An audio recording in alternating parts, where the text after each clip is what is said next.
Hola, ¿qué tal? Mi nombre es Ignacio Mastrangelo, alumno de Quinto Informática, y junto con mis compañeros en este video le vamos a explicar, partiendo de un problema concreto, un uso complejo, un uso más o menos avanzado de las estructuras en C. Vamos a partir de que tenemos una estructura que tiene alumnos y tenemos que hacer un programa que nos permita buscar alumnos, nos permita eliminarlos, nos permita recorrer la misma y etcétera, etcétera. Esto lo vamos a hacer mediante el uso de una diapositiva y mis compañeros, y yo incluido, vamos a estar explicándoles primero desde lo más básico, que es una estructura, a lo más complejo de este problema. Así que nada. Para iniciar este curso, nos preguntamos, ¿qué pasa cuando necesitamos guardar mucha información relacionada entre sí en C? ¿O cómo guardamos todos los datos de un estudiante sin que sea un lío de variables sueltas? Como podemos ver en uno de los códigos que tenemos a la derecha, una de las maneras poco prácticas y obviamente erróneas de hacerlo es inicializar edad por edad o nombre por nombre o hacer un arreglo bidimensionales, pero sabemos que esto es poco práctico y no es aplicable en todos los casos. Por lo que, ¿cómo es que nosotros podemos hacer esto? Para plantearnos el cómo podemos hacer esto, tenemos otros lenguajes como SQL o tenemos Excel, la planilla de cálculo, que nos permite almacenar esta información y es una manera muy útil de hacerlo. Pero ¿qué pasa si yo sí o sí lo quiero hacer en C?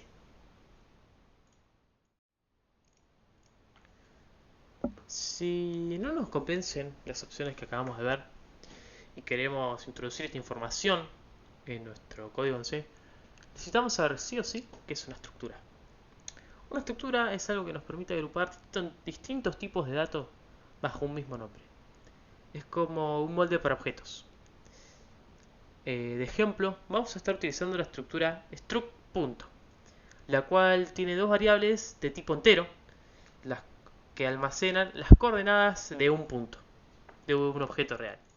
Una vez definido el punto, vamos a declarar una estructura que se va a llamar P1 y vamos a ver cómo utilizarla.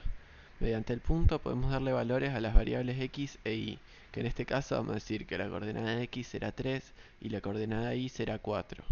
Podríamos seguir modificando estas variables como cualquier otro entero y como podemos ver también podemos imprimir estos valores por pantalla con un printf. Ahora vamos a plantear un problema y vamos a ver de a poco cómo solucionarlo usando estructuras. El problema dice, en una escuela se necesita un sistema básico para almacenar y gestionar la información de los estudiantes. Este sistema debe permitir registrar a cada estudiante con un nombre, edad, notas de los exámenes, el promedio de las notas y el DNI. También debe poder consultar la lista de estudiantes registrados, buscar un estudiante por su número de DNI y modificar o eliminar un estudiante del registro. El primer paso para resolver este problema es definir una estructura que va a representar a cada alumno. Esta estructura va a tener arrays de caracteres para guardar el nombre y el apellido, enteros para el DNI y la edad, arrays de enteros para las notas y un float para el promedio. Pero antes de seguir con la solución voy a frenar un poco para explicar qué es typedef. Typedef es una palabra reservada en C que nos permite cambiar el nombre de un tipo de dato. Volviendo al ejemplo del punto, mediante esta palabra, ahora en vez de tener que escribir struct punto cada vez que queramos crear un nuevo punto, podemos ahorrarnos el struct y escribir simplemente punto, que aunque parezca innecesario, hace que el código sea más fácil de leer y queda más limpio. La función agregar alumnos permite almacenar datos de estudiantes en un arreglo de estructuras. Su propósito es recopilar información como nombres, apellidos, edades, DNIs y notas, para luego calcular el promedio de cada alumno. La función recibe dos parámetros, un arreglo de tipo alumno, que almacenará los datos, y un entero cantidad, que indica el número de alumnos a registrar. Su procedimiento es simple. Mediante un bucle for, la función itera desde el índice 0 hasta la cantidad menos 1. En cada iteración se solicitan los siguientes datos mediante un scanf: el nombre, que tanto como el nombre y el apellido son cadenas de caracteres, y también un DNI y una edad que serían enteros, obviamente cada uno por separado. El segundo bucle for anidado recoge 3 notas por alumno, almacenándolas en un arreglo interno llamado notas. Cálculo del promedio. Finalmente, se invoca la función calcular promedio para obtener el promedio de las notas del alumno actual, el cual se asigna al campo promedio de la estructura. Esta función automatiza el proceso de registro de datos estudiantiles, garantizando que toda la información quede almacenada de manera estructurada y accesible. Llegamos al código del sistema de almacenamiento de los alumnos de la escuela. Voy a repasar punto por punto del código para que se entienda correctamente. Primero tenemos definido la estructura alumno, que como campos tiene un nombre, un apellido, el DNI, la edad, un arreglo de 3 notas y el promedio de las notas, que es de tipo flotante. Después tenemos los prototipos de las funciones. Definimos los prototipos antes del main para evitar errores de compilación de C y para que sea más legible el código del programa. Después en el main, lo primero que hacemos es pedirle al usuario que ingrese la cantidad de alumnos. Creamos el arreglo de tipo alumno con esa cantidad de alumnos y después tenemos un menú. Este menú está definido todo dentro de un do while y que va a terminar cuando el usuario ingrese la opción de salir, la opción 6. Y pasamos a la primera función.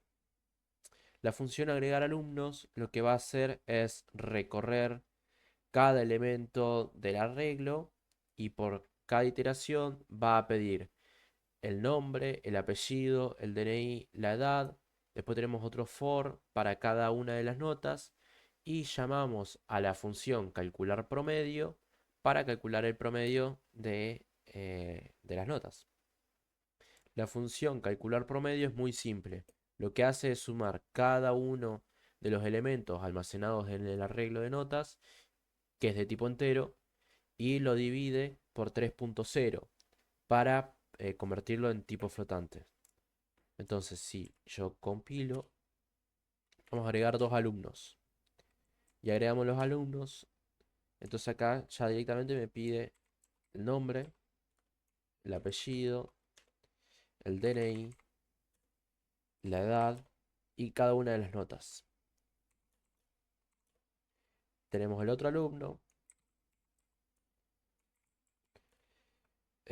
Base todos 4. La edad. Y para ver si calcula bien el promedio. Entonces ahora si llamamos a la función de mostrar todos los alumnos, nos va a printear correctamente a cada uno de los alumnos. Y la función mostrar todos los alumnos está así. O sea, lo único lo que va a hacer es recorrer el, el arreglo y va a printear cada uno de los elementos mostrando el nombre, el apellido, el DNI, la edad, cada una de las notas y el promedio. Después tenemos la función buscar por el número de DNI, que en el main lo que hacemos es, por ejemplo, en este caso, es pedir el DNI que vamos a buscar y lo almacenamos en la variable DNI. Entonces, bueno, ese es este DNI. Tenemos un int encontrado que si cambia 1 es que se encontró la coincidencia del DNI que se está buscando con el DNI de alguno de los alumnos. Entonces tenemos el for que recorremos todo el arreglo y tenemos un if. En este if lo que va a hacer es comparar el DNI que ingresamos con el DNI de cada uno de los alumnos. Si hay coincidencia, va a mostrar todos los datos de ese alumno y va a cambiar encontrado en 1. Y este if lo que hace es que si no se encontró, encontrado sigue siendo 0, por ende va a mostrar en pantalla que el alumno no se encontró. Voy a ingresar, buscar por DNI, busco y encuentro el alumno. Pero si ingreso un DNI que no existe, me va a mostrar que el alumno no se encontró. Después tenemos la función modificar alumno, que es muy similar a la anterior, pero lo que va a hacer es que si encuentra el DNI con algún DNI de los alumnos, directamente te va a pedir que ingreses los nuevos datos y va a reescribir la memoria. Si no hay coincidencia, no va a mostrar que el alumno no se encontró y no va a sobreescribir nada, va a dejar todo como está. Entonces, ingresamos la opción para modificar los alumnos. Vamos a modificar al segundo alumno. ¿Cuál es el DNI del segundo alumno? A todos 4, no todos 6.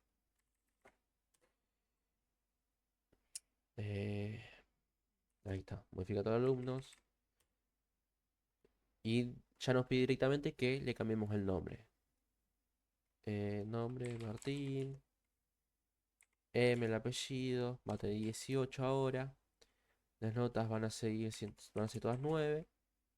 Y listo. Entonces ahora si printeamos los alumnos, vamos a ver que el alumno 2 va a estar correctamente modificado.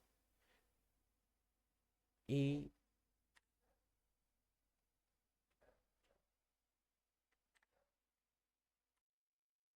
después tenemos la última función, eliminar alumno, que esta función lo que va a hacer es eliminar algún alumno sin la necesidad de utilizar punteros. Comenzamos igual que todas, recorremos todo el arreglo, buscamos la coincidencia del DNI y en caso de que el DNI que estamos ingresando coincide con el DNI de alguno de los alumnos, lo que va a hacer la función es hacer un desplazamiento. Va a desplazar todos los alumnos hacia una posición para atrás para eliminar ese alumno. Después lo que hacemos es reducimos la cantidad original de los alumnos y printeamos que el alumno fue eliminado.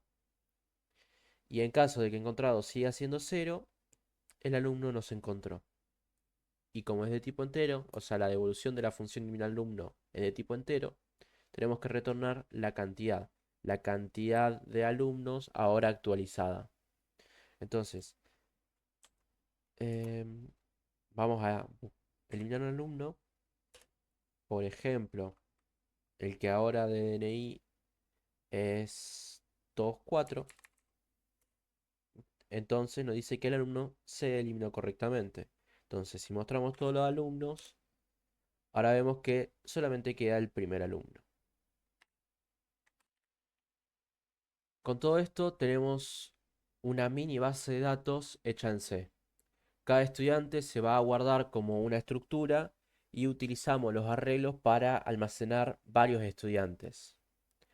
Como se dijo antes en el video, no es la mejor forma de resolver un problema de base de datos. Para eso existen herramientas como SQLite o MySQL, pero lo importante de este caso es entender cómo las estructuras nos permiten organizar datos de una forma eficiente, clara y ordenada.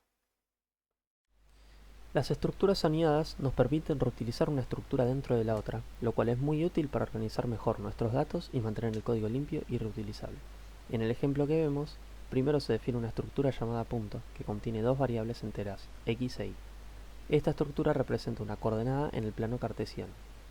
Después se define otra estructura llamada círculo, que tiene un punto como su centro y un valor float que representa el radio. Al hacer esto, creamos una relación jerárquica. Un círculo está compuesto por un punto y un radio. Esto es lo que llamamos una estructura aniada, ya que círculo contiene de sí mismo a la estructura punto. Además de mejorar la organización, esto facilita la reutilización del código. Por ejemplo, si en otro momento necesitamos usar coordenadas para una figura diferente, ya tenemos la estructura punto lista para usar. Bueno, hasta acá llegó el tutorial. Durante el proceso fuimos explicando paso a paso cómo resolver el problema específico del arreglo de estructuras de estudiantes, tanto almacenar como modificar o dar de baja o dar de alta a algún estudiante en específico. Y la idea fue ir explicando tanto el qué como el por qué de cada cosa que hacíamos para que se pueda comprender bien. Y nada, esperamos que en un futuro puedan aplicar lo aprendido de manera autónoma. Y nada, gracias por el video y acompañarnos hasta acá. Hasta luego.